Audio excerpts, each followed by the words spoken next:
nama Karjono, umur 69 tahun. Kami manajer Ubja Bagio Mulyo dari Desa Andalangan, Kecamatan Tawangsari, Kabupaten Sukoharjo, Jawa Tengah.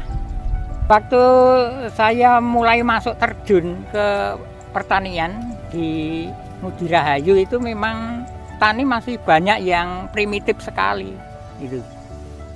Contohnya misalnya sawah itu masih banyak yang dicangkul, dan juga waktu itu memang belum banyak adanya mesin. Satu desa itu hanya ada satu itu waktu itu.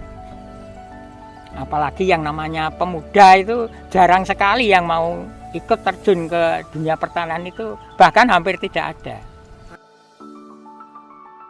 Dari tahun 2015 Januari itu sampai sekarang itu yang namanya dinas itu betul-betul pembinaannya secara serius dan sungguh-sungguh ya. Hampir setiap hari itu mesti ada pendampingan dari dinas, sehingga kalau yang namanya dinas itu baik di tingkat kecamatan, kabupaten itu saya betul-betul sangat salut itu. Bahkan yang namanya provinsi waktu itu, dinas pertanian provinsi itu setiap minggu itu sekali itu paling tidak mesti hadir di sini. Kita sebenarnya memfasilitasi, mendampingi ataupun membimbing para petani khususnya pelaku utama melalui kelembagaannya, kelembagaan kelompok tani, Gapoktan, Ubja yang menangani alat-alat pertanian yang sudah ada ini untuk bisa lebih maju dan berkembang dan mencari kader-kader pemuda untuk bisa mengoperasikan menjadi operator alat-alat mesin pertanian itu dengan studi banding atau dengan kursus tani atau dengan pelatihan para operator. Setiap apa yang diinginkan, yang diarahkan dan sebagainya itu mesti sini berusaha betul-betul melaksanakan. Dengan pengertian bahwa yang namanya perintah dari dinas itu mesti lebih baik untuk kedepannya gitu.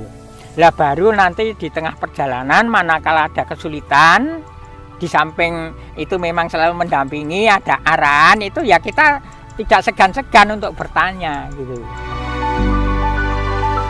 Setelah dapat bantuan dari pemerintah itu kami merasakan banyak sekali manfaatnya Pak. Mulai dari tanam Pak, tanam pun dengan pakai mesin itu mudah sekali. Pengolahan lahan yang dulu memang jadi susah sekali untuk menggemburkan tanah, sekarang setelah mendapat bantuan Alsintan ya Pak, itu tanah itu seperti segar kembali Pak, gembur sekali. Karena kan petani juga ketika nyebur ke sawah, loh kok tanahnya gembur, enak, bagus. Nah, ternyata ketika ditanami juga hasilnya bagus Pak.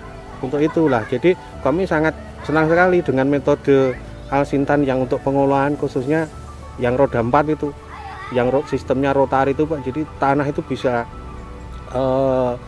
terolah semua Pak.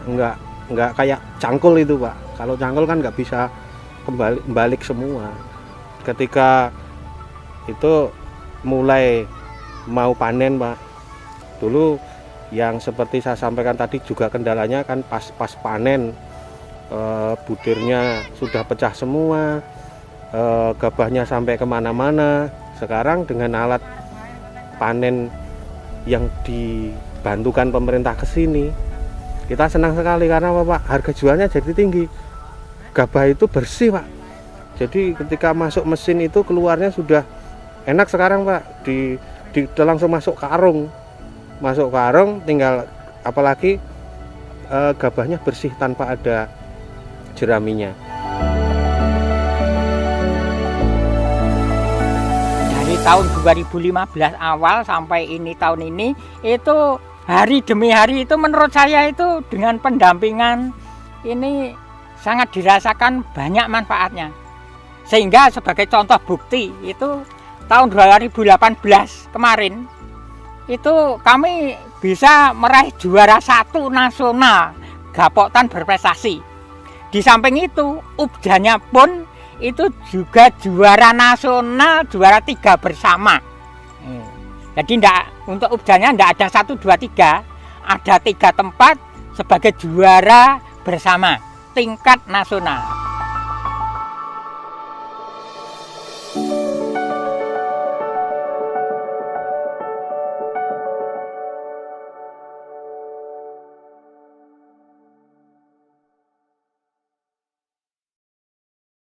Indonesia merupakan negara berpenduduk terbesar kelima di dunia, dan merupakan produsen utama produk pertanian. Pulau Jawa dan Bali memiliki struktur tanah yang lebih baik dibanding pulau lain di Indonesia. Oleh karena itu, pertanian sangat intensif di beberapa daerah di Pulau Jawa dan Bali, hingga mencapai 3 kali rotasi dalam 1 tahun. Berdasarkan luas panen, beberapa tanaman utama sektor pertanian Indonesia adalah beras, jagung, singkong, kedelai, dan kacang tanah.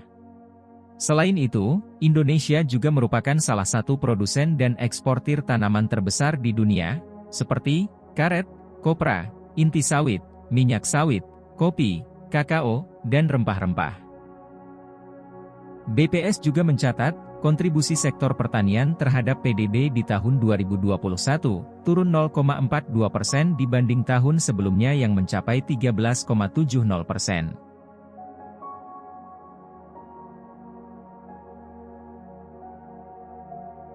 Menurut Kementerian Perdagangan, nilai ekspor pertanian Indonesia mencapai 3,83 miliar dolar Amerika selama Januari sampai November 2021. Nilai ekspor tersebut mengalami pertumbuhan positif dibandingkan periode yang sama di tahun sebelumnya, sebesar 3,68 miliar dolar Amerika. Assalamualaikum warahmatullahi wabarakatuh. Perkenalkan, nama saya Muhammad Natsir, selaku manajer Pabrik 1. Selamat datang di PKS PT Perkebunan Musirawas Citra Harpindo. Riwayat berdirinya PKS tahun 2001, pabrik pengolahan CPO. Kapasitas olah 30 ton per jam. TBS diolah 600 ton per hari.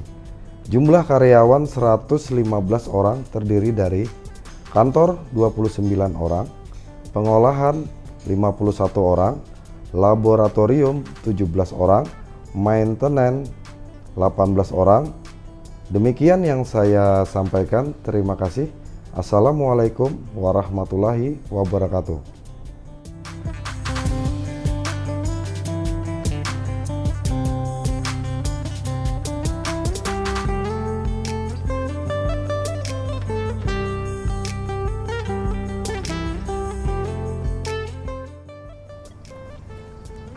Assalamualaikum warahmatullahi wabarakatuh. Selamat pagi. Salam semangat. Musirawas. Disiplin, harapan.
Saat ini kita berada di lantai pelataran grading PKS 1. Disinilah TBS diterima dari kebun dan petani dan akan dilakukan sortasi atau grading dengan tujuan menentukan mutu buah yang akan diolah oleh PKS.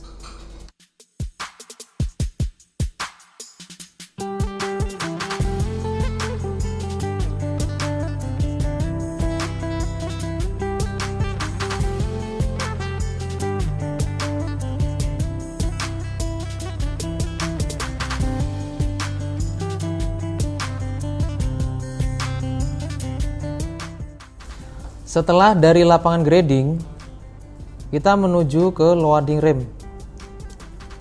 Loading rim adalah tempat penampungan buah berbidang luncur dengan sudut kemiringan 27 derajat. Memiliki 8 buah pintu untuk pengisian buah ke lori dan mempunyai kapasitas 10 ton per pintu. Total kapasitas tampung loading rim adalah 80 ton.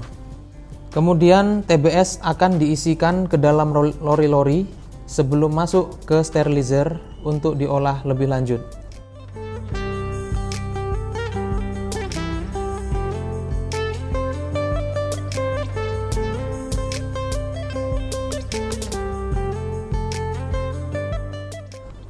Setelah dari stasiun loading rim, kita menuju stasiun sterilizer.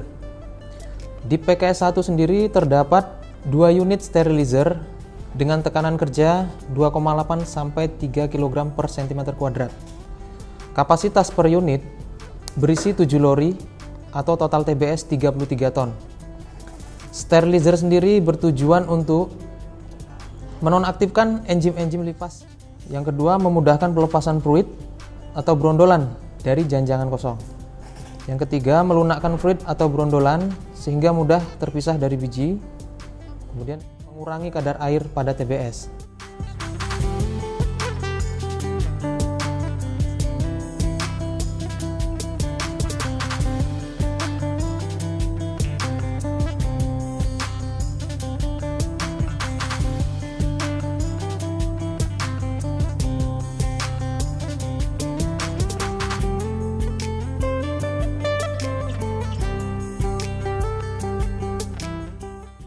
Setelah dari stasiun sterilizer, kita menuju ke stasiun tracer. Setelah lori yang berisi TBS keluar dari sterilizer, kemudian dituang menggunakan tipler, ditransferkan oleh incline band speeder, kemudian masuk ke tracer drum. Di PKS 1 sendiri terdapat 2 unit tracer drum. Dengan sistem putaran dan bantingan, tracer memisahkan 2 bagian, yaitu tandan kosong dan brondolan. Tandan kosong ditransfer melalui empty bunch ke bunch hopper, sedangkan brondolan akan diproses lanjut ke stasiun press.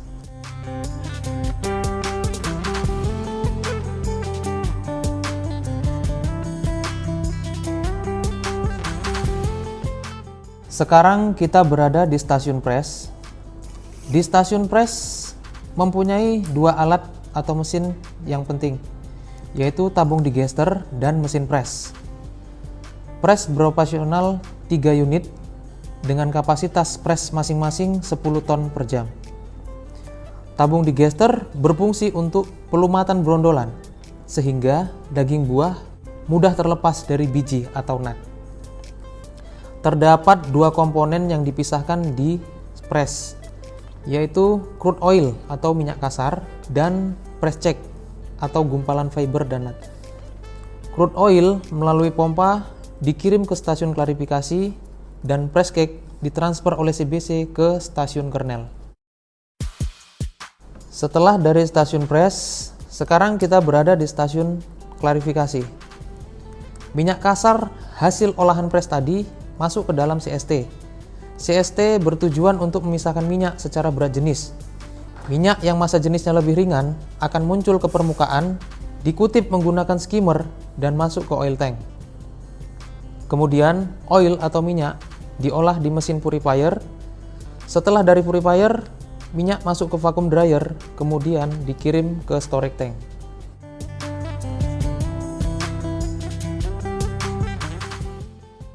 Sekarang kita berada di stasiun kernel. Press check hasil olah press tadi dipisahkan dua bagian oleh deprecarper. Fiber dihisap oleh fine fiber cyclone untuk bahan bakar boiler, lalu nut akan turun ke polishing drum, kemudian nut menuju hopper atau penampungan untuk diolah di mesin ripple mill. Terdapat 3 unit ripple mill. Fungsi ripple mill sendiri untuk memecahkan nut atau biji menjadi cangkang dan kernel. Selanjutnya, cangkang dan kernel akan dipisahkan menggunakan mesin hydrocyclone. Dengan sistem pemisahan gaya sentrifugal, cangkang yang sudah terpisah dengan kernel sebagian akan digunakan untuk konsumsi bahan bakar boiler, dan kernel ditransferkan ke kernel silo untuk ditampung sementara. Kernel silo sendiri berfungsi untuk mematangkan kernel, mengurangi kadar air kernel, kemudian kernel dikirim ke hopper kernel.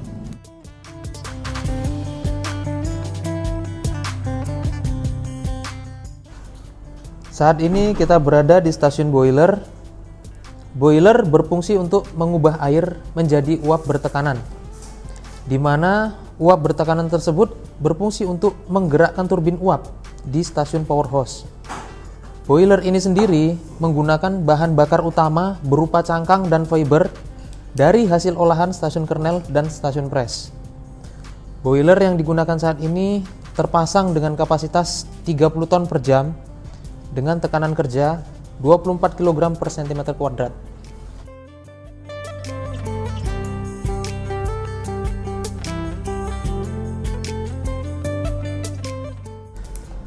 Sekarang kita berada di stasiun power hose. Stasiun power hose merupakan stasiun pembangkit listrik, di mana semua kebutuhan arus listrik terpusat di stasiun ini. Stasiun power hose memiliki 3 unit mesin utama, yaitu PLTU dengan kapasitas 1300 kPa, kemudian 2 unit PLTD, masing-masing berkapasitas 500 kPa dan 250 kPa. Di power hose terdapat 1 unit BPP atau bejana tekan yang berfungsi untuk menampung sementara steam bertekanan sebelum didistribusikan. Sekarang kita berada di stasiun water treatment. Stasiun water treatment adalah stasiun pemurnian air secara external treatment agar diperoleh air dengan baku mutu yang sesuai dengan parameter. Air sumber diambil dari waduk sebagai sumber air utama. Air tersebut dipompakan ke clarifier dan ditambahkan bahan kimia. Fungsi dari clarifier adalah mengendapkan partikel halus yang terlarut di dalam air sehingga air menjadi jernih. Setelah dari clarifier, air ditampung sementara di bak water basin, kemudian dipompakan ke sand filter.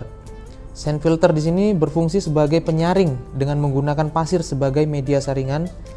Kemudian air dipompakan ke tower tank. Tower tank sendiri berfungsi untuk menampung sementara air sebelum didistribusikan.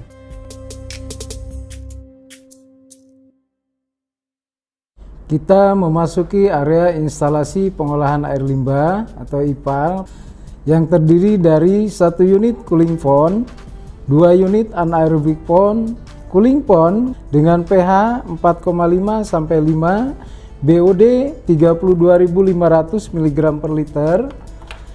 Kemudian dari cooling pond dipompakan menuju 2 unit anaerobic pond, yaitu 1 primary anaerobic pond, 2 secondary anaerobic pond. Proses pada anaerobic pond yaitu bakteri metanogenik mengubah asam asetat, karbon dioksida, dan hidrogen menjadi metana dan karbon dioksida sehingga menghasilkan baku mutu air limbah pH 6 sampai 9, BOD maksimum 5000 mg per liter. Kemudian dari anaerobic pond, air limbah dikirim menuju lahan aplikasi.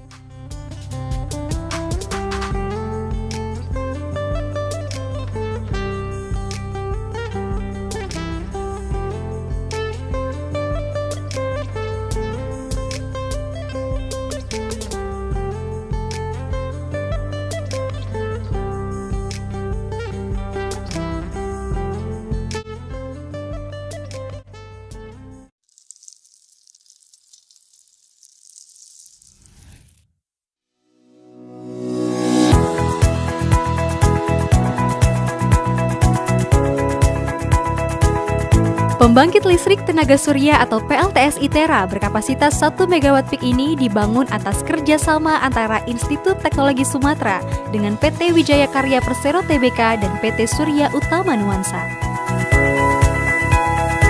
PLTS yang dibangun di atas lahan seluas 1 hektar ini menjadi laboratorium pembangkit listrik tenaga surya terbesar di Indonesia yang dibangun di lingkungan kampus.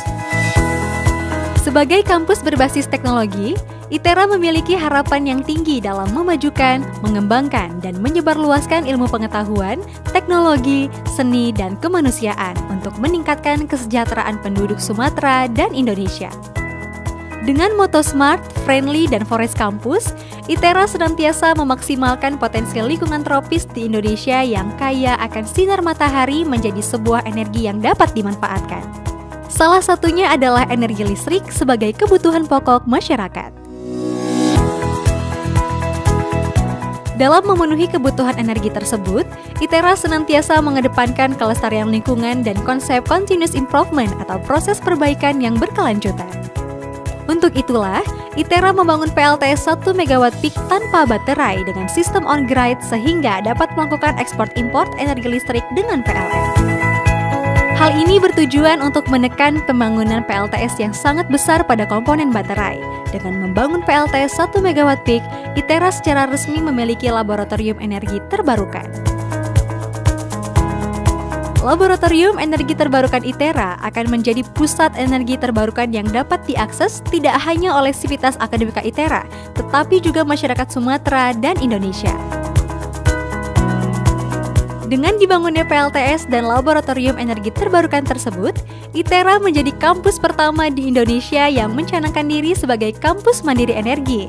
Dan selain itu, ITERA juga hadir sebagai kampus yang menjadi etalase perkembangan teknologi, terutama energi terbarukan di Pulau Sumatera. Besar harapannya dengan dibangunnya PLTS pembangkit listrik tenaga surya di ITERA. Ini merupakan kerjasama antara Winner dan ITERA. Diharapkan akan lahir inovasi-inovasi baru di sana karena kita akan membaurkan dari sisi bisnis maupun dari sisi akademi. PLTS untuk pemulihan ekonomi nasional siap! Proyek ini adalah keberhasilan sinergi dari pemerintah daerah Lampung, BUMN, sektor pendidikan, dan pihak swasta untuk meningkatkan penggunaan energi baru dan terbarukan demi masa depan energi yang lebih baik. Sun Energy merasa bangga menjadi bagian bagi terciptanya energi ramah lingkungan di perguruan tinggi. Sun Energy turut membantu mahasiswa untuk mengembangkan penelitian mengenai sistem energi tenaga surya. Harapan kami, Sun Energy dapat terus menjadi bagian dari perubahan masa depan energi baru dan terbarukan di berbagai perguruan tinggi dari Sabang sampai Merauke. Keberadaan Laboratorium PLTS 1 MW di Institut Teknologi Sumatera yang dibangun atas kolaborasi ITERA, PT Wijaya Karya, dan PT Surya Utama Nuansa menjadi kebanggaan kami tersendiri dalam pengembangan renewable energy. Tidak hanya itu, ITERA juga menjadi kampus dengan laboratorium PLTS terbesar di Indonesia yang diharapkan menjadi pusat munculnya inovasi dan riset-riset baru tentang energi surya. Laboratorium PLTS ITERA tidak hanya dapat dimanfaatkan oleh para dosen dan mahasiswa ITERA saja, tetapi juga oleh para dosen dan mahasiswa kampus lainnya, para peneliti hingga tenaga profesional. Atas capaian ini, ITERA menyampaikan terima kasih dan apresiasi kepada seluruh pihak yang telah mendukung pembangunan Laboratorium PLTS 1 MW ITERA, khususnya kepada PT Wijaya Karya Energi dan PT Sun. Semoga PLTS ITERA dapat menginspirasi perguruan tinggi dan pihak-pihak lainnya dalam pengembangan energi terbarukan. PLTS untuk pemulihan ekonomi nasional.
Selamat datang di PT Berkah Alam Nusantara.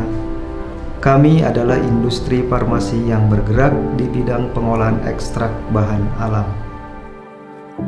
Kami berkomitmen menjaga kualitas bahan baku ekstrak agar industri obat tradisional dan masyarakat mendapatkan manfaat dalam peningkatan dan pemeliharaan kesehatan.